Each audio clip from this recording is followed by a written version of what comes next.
حضرت ابو ہریرہ رضی اللہ تعالیٰ عنہ بیان کرتے ہیں کہ نبی کریم صلی اللہ علیہ وسلم کے پاس گوشت لایا گیا تو اس سے ایک دستی آپ کی خدمت میں پیش کی گئی، جبکہ دستی آپ کو پسند تھی۔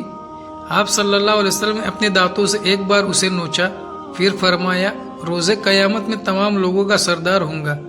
اس دن تمام لوگ رب العالمین کے حضور کھڑے ہوئے ہوں گے، سورج قریب ہو جائے گا اور لوگ غم و تکلیف کی انتہائی کو پہنچ جائیں گے۔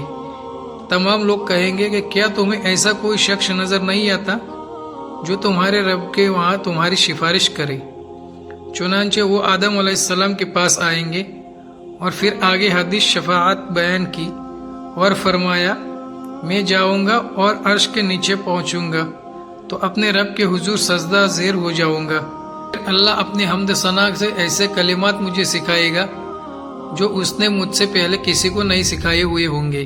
پھر وہ فرمائے گا، محمد اپنا سر اٹھائے، سوال کرے، آپ کا سوال پورا کیا جائے گا، اور سفارش کرے، تمہاری سفارش قبول کی جائے گی۔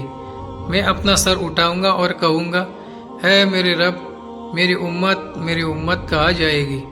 محمد آپ اپنی امت کے ان افراد کو جن پر کوئی حساب نہیں ہے، وہ ابواب جنت میں سے دائیں دروازے سے داخل کیجیے، حالانکہ انہیں اس کے علاوہ دیگر دروازوں سے لوگوں کے ساتھ گزرنے کا بھی حق حاصل ہے۔